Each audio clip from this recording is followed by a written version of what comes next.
नेहरू शिक्षा महाविद्यालय की ऑनलाइन क्लास में एक बार फिर से आप सभी का स्वागत है। पिछले कालांश पर हमने पढ़ा था ऐबक और गोरी द्वारा चंदावर के युद्ध के विषय में। आज हम उससे आगे के घटनाक्रम के विषय में अध्ययन करेंगे। चंदावर के युद्ध के बाद तत्कालीन तुर्की सेना द्वारा अधिग्रहित कुछ क्षेत्रों में विद्रोह उठ खड़े हुए थे, जिन्हें दमन करने का, दबाने का काम कुतुबुद्दीन ऐबक द्वारा सफलतापूर्वक किया गया था। सबसे पहला जो विद्रोह हुआ था वो था कोल, या इसे कोयल भी कहते हैं। वर्तमान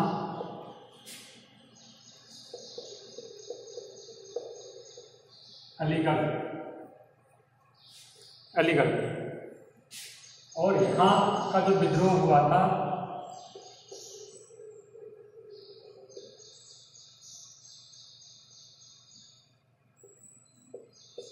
वो डोर राजपूतों द्वारा।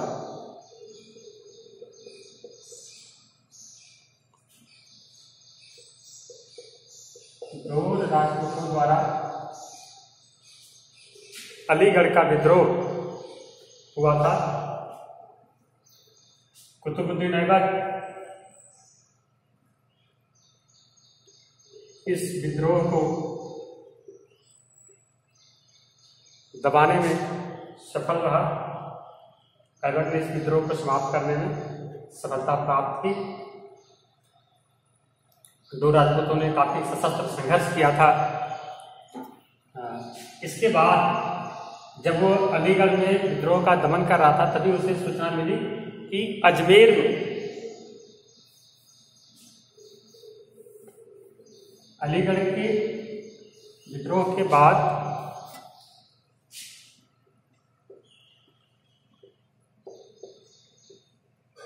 अजमेर में भी विद्रोह उठ खड़ा हुआ और अजमेर में जो विद्रोह किया था वो था हरिराय। इसका उल्लेख हम पहले कर चुके हैं। हरिराय ने क्या किया? पृथ्वीराज के लड़के को, जिसे तुर्कों ने अजमेर की जिम्मेदारी दे रखी थी, हरिराय ने उसे गोविंद राय को पराजित कर दिया और अजमेर से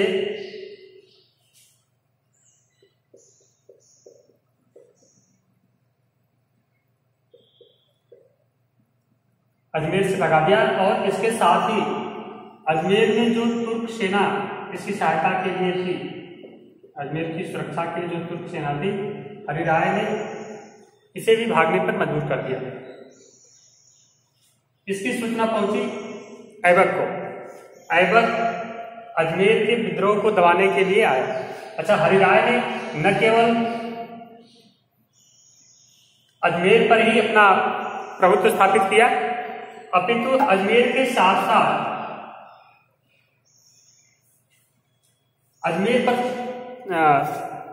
अपना कब्जा जमाने के बाद हरिराय ने एक सेना भेज दी दिल्ली को आजाद कराने के लिए।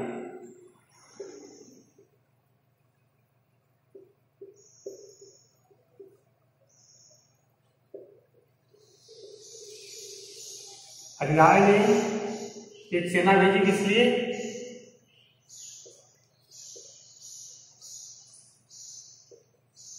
जिससे दिल्ली को स्वतंत्र कराया जा सके। लेकिन जैसे ये सूचना मिली, कुतुबुद्दीन अलीगढ़ से अजमेर चला गया और अजमेर के नजदीकी, अजमेर से थोड़ी दूर पर उसने दिल्ली जाने वाली जो सेना थी हरिराय की, दिल्ली को आजाद कराने के लिए, इस सेना को कुतुबुद्दीन ऐबक ने रोक लिया।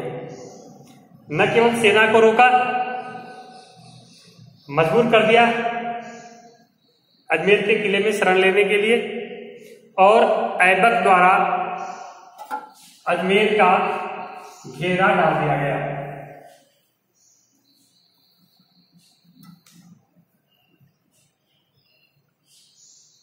ऐबक द्वारा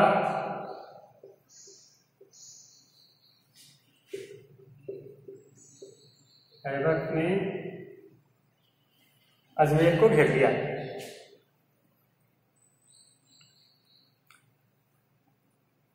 धीरे धीरे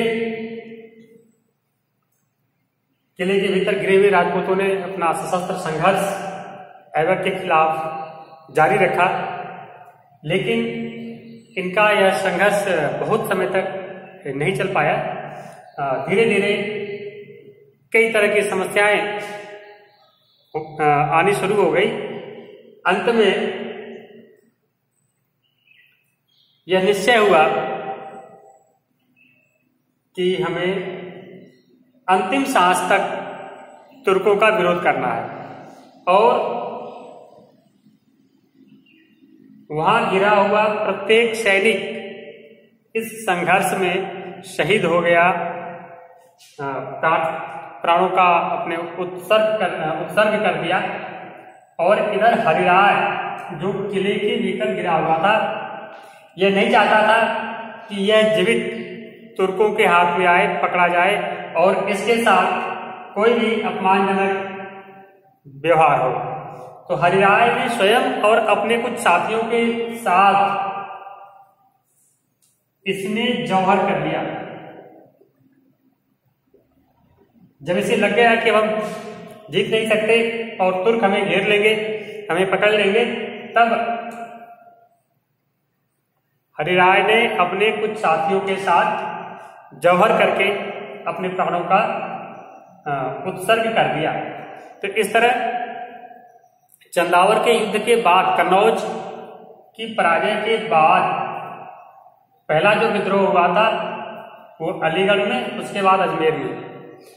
तुर्कों ने विजय तो प्राप्त कर ली थी, लेकिन उस समय के जो राजपूत थे और जनता जो थी वो अभी भी तुर्कों के शासन को स्वीकार करने की स्थिति में नहीं थी।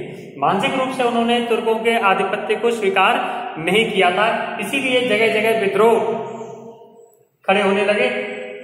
लेकिन गोरी का जो दास था कुतुबुद्दीन ऐबक, जिसे भारतीय विजित क्षेत्र का उसने प्रशासक नियुक्त किया था, उसने इन विद्रोहों को दबाने में सफलता प्राप्त की।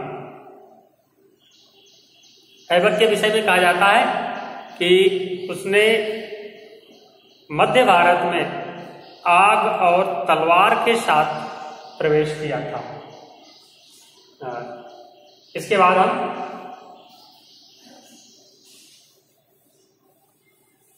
आगे बढ़ते हैं।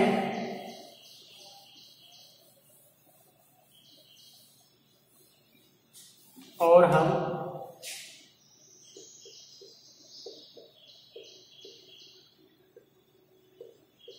बयाना की विजय के बारे में देखते हैं। ये विजय गोरी और ऐबक की है। चंदावर के युद्ध के बाद गोरी एक बार फिर से 1995 के अंत में भारत में एक बार फिर से प्रवेश करता है और एक नई सेना लेकर आता है। इस बार अपना निशाना ये बनाते हैं बयाना का। बयाना हिंडौन सिटी से नजदीक ही है, लगभग 35 किलोमीटर दूर। और इधर सागर की तरफ एक किला है तिमनगढ़, उस समय बयाना का दिन था। और विजयगढ़ बयाना में जो किला है और बयाना का शहर, तो इस तरह से इन्होंने बयाना का घेरा डाल दिया और तिमनगढ़ विजयगढ़ पर और अंत में बयाना पर भी अपना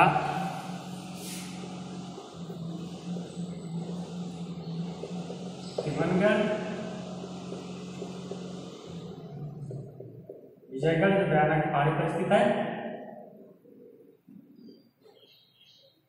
और इसके साथ साथ ही जो बयाना इस पर अपना कब्जा जमाने में ये मोहम्मद गोरी और कुतुबुद्दीन ऐबक इन्हें सफलता प्राप्त हुई।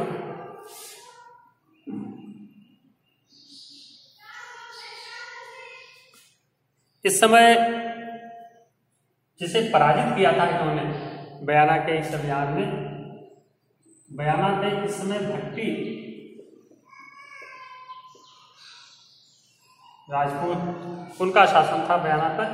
इनको पराजित किया ऐबक और गोरी ने, और यहाँ बयाना में अपना एक प्रशासक नियुक्त किया इन्होंने, और उसके अधीन बयाना ने छोड़ दिया। यहाँ पर अपना एक शासक नियुक्त किया बयाना में। प्रशासक का नाम था